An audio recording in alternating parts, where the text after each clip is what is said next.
Welcome back to your channel Tripitak. पिछले बार जब हम लोग वीडियो बना रहे थे 1-2 दिन पहले अगस्त ऑफर में जो था, तो वो अगस्त ऑफर कंप्लीट कर रहे थे। उसी समय थोड़ा बहुत शोरगुल हो गया था, तो एक टॉपिक छूट गया था, इंडिविजुअल सत्याग्रह। बड़ा ही छोटा सा टॉपिक है, ये 2 मिनट में खत्म हो जाएगा, तो इसको हम लोग कंप्लीट कर लेते हैं। फिर आगे हम लोग आगे वीडियो में देखते रहेंगे। तो देखते हैं इंडिविजुअल सत्याग्रह जो है ये कैसे हुआ, क्यों हुआ, उस पर बात करते हैं। तो पहले हम लोग इसका हमेशा से इस चैनल पे हिस्ट्री बताया गया है कि किस वजह से यहाँ पे ये चीज हुआ है, तो हम लोग उसको समझते हैं। देखिएगा, सबसे पहले आपको पता होना चाहिए कि 1937 में हम लोगों का इलेक्शन हुआ था। भारतीय नेता लोग खड़े हुए, उसमें फिर मतलब इनडायरेक्ट ही हुआ था, पर ठीक है, इलेक्शन हुआ था। ठीक है, अब चुनाव जो था भारतीयों का हुआ 1937 में, ठीक है।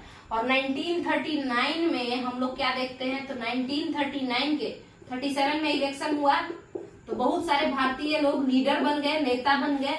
आप सीधे सीधे समझिए तो एमएलए बन गए। ये सारा वीडियो समझाया भी हुआ है।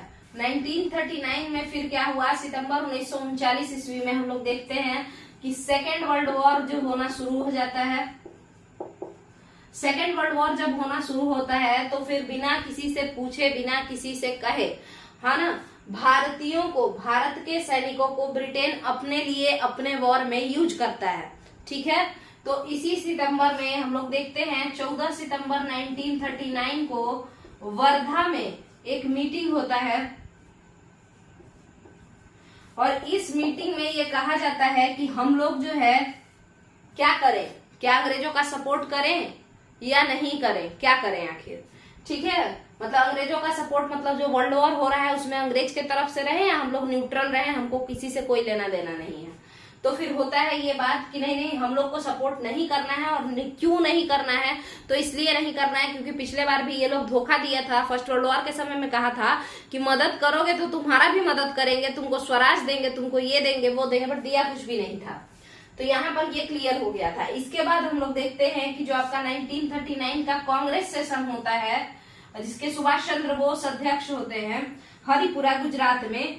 तो उस वाले सेशन में भी एक रिजोल्यूशन, एक प्रस्ताव आता है, जिसमें यही कहा जाता है कि अब हम लोग इंपेरियलिस्ट वॉर में किसी भी मतलब झगड़ा में नहीं रहेंगे। इंपेरियलिस्ट माने ब्रिटिश एम्पायर का जो वॉर चल रहा है किसी किसी से, हम वो सारे फालतू के झगड़ों में भारतीय नहीं रहेंगे। हरिपुरा सेशन में ऐसा प्रस्ताव रखा जाता है, सुभाष चंद्र बोस उसके अध्यक्ष रहते हैं।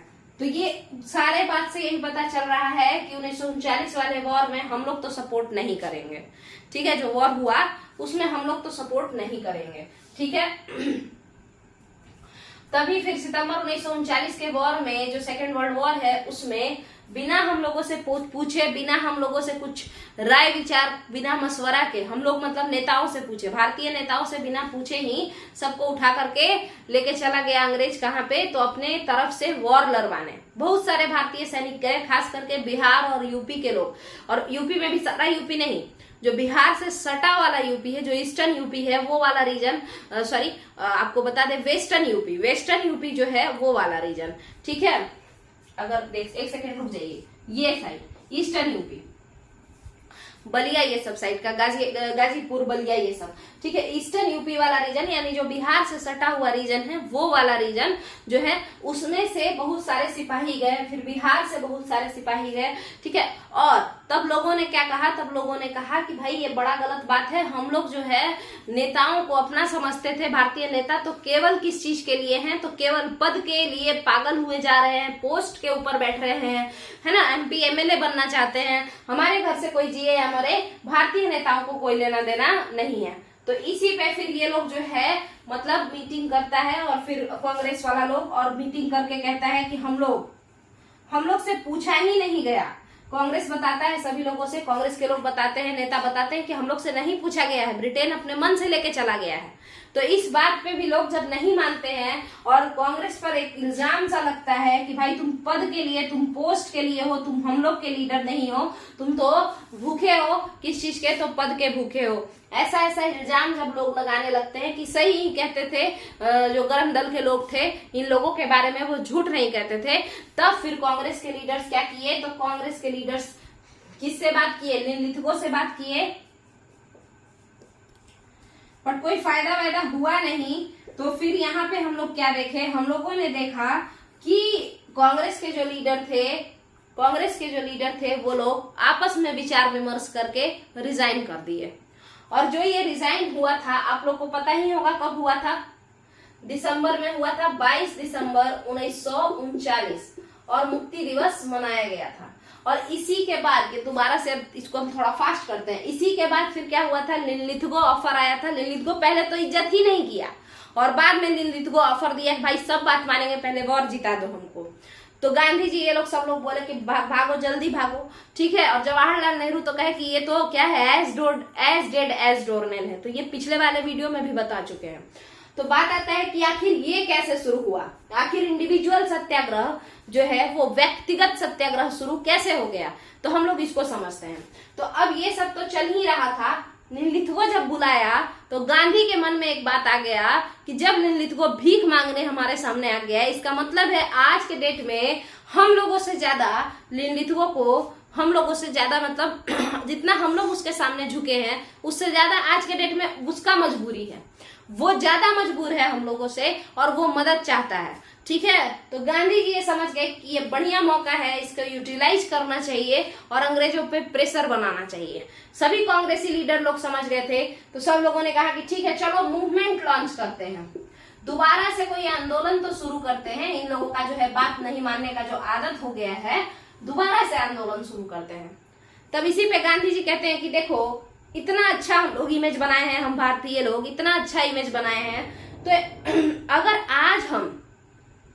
आज हम ब्रिटिशर्स उधर इन्वॉल्व हैं, वॉर में इन्वॉल्व हैं और उस बात को लेकर के है ना उसके मजबूरी का फायदा उठाते हैं, तो ये हमारे ऊपर एक तरीके से कीचड़ उछल जाएगा, मतलब दाग सा लग जाएगा कि ये तो भारतीय लोग तो अपना फायदा निकालने के लिए जब वो मजबूर था तब अपना क्या चलाए, माने सिक्का चला रहे हैं, ठीक है। तो इसीलिए गांधी जी कहते हैं कि सारे लोग जो ब्रिटिशर्स हैं, ब्रिटिशर्स कहाँ इन्वॉल्व हैं, तो सेकेंड वर्ल्ड वॉर में, तो हम लोग बहुत मास मूवमेंट नहीं करेंगे, सारे लोग एक साथ इकट्ठा होकर के मूवमेंट नहीं करेंगे, हम लोग इंडिविजुअल लेवल पे, माने अपने अपने स्तर पे अकेले जिसको जिसको चलने का मन है वो लोग सत्याग्रह करेगा कि हाँ हम लोग को भी पावर दिया जाए, फ्रीडम दिया जाए, ये सब चीज के लिए, बट अपने अपने स्तर पे सारा ग्रुप में मिलके नहीं। और इसी का ये रिजल्ट हुआ कि हम लोग अपने अपने स्तर पे यानी व्यक्तिगत स्तर पे सत्याग्रह करेंगे।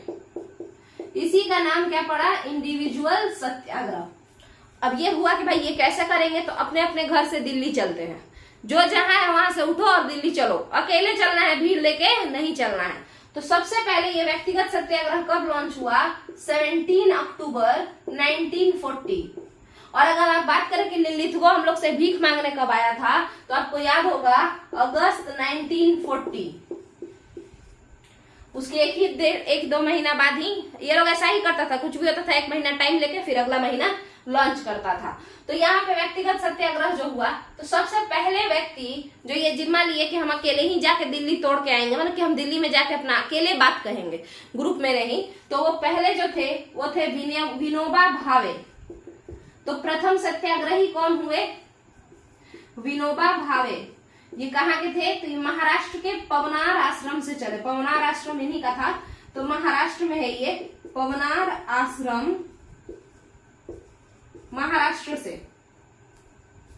तो ये तो हो गया। इसके बाद दूसरा जो सत्याग्रही हुए वो कौन हुए, तो दूसरे सत्याग्रही हुए JN नेहरू, माने जवाहरलाल नेहरू।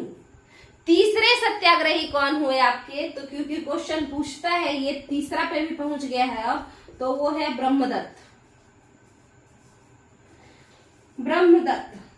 वहीं अगर आप बिहार की बात करेंगे तो बिहार में 28 नवंबर 1940 को प्रथम सत्याग्रही कौन गए थे, बिहार स्पेशल सीरीज में बताया गया होगा कि श्री कृष्ण सिंह गए थे।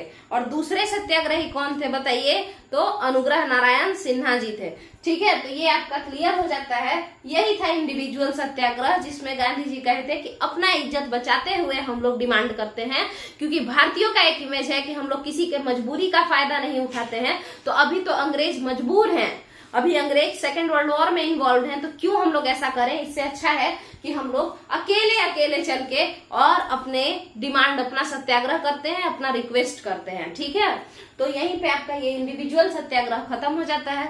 अब बाकी आगे का टॉपिक जो है, इसके बाद क्या होगा, तो इसके बाद सुभाष चंद्र बोस का पूरा जो भी है free India legion, Azad Hind फौज में उनका क्या रोल है, आजाद हिंद सरकार क्या है, ये सब हम लोग देख लेंगे। और फिर हम लोग अब अपने देश को आजाद कराने के तरफ चलने वाले हैं। क्विट इंडिया मूवमेंट कराएंगे 1942 का, और कल 15 अगस्त के दिन हम लोग पहले भारत छोड़ो आंदोलन को कंप्लीट कराएंगे, और हो सके तो कल हम लोग देश को आजाद करा देंगे।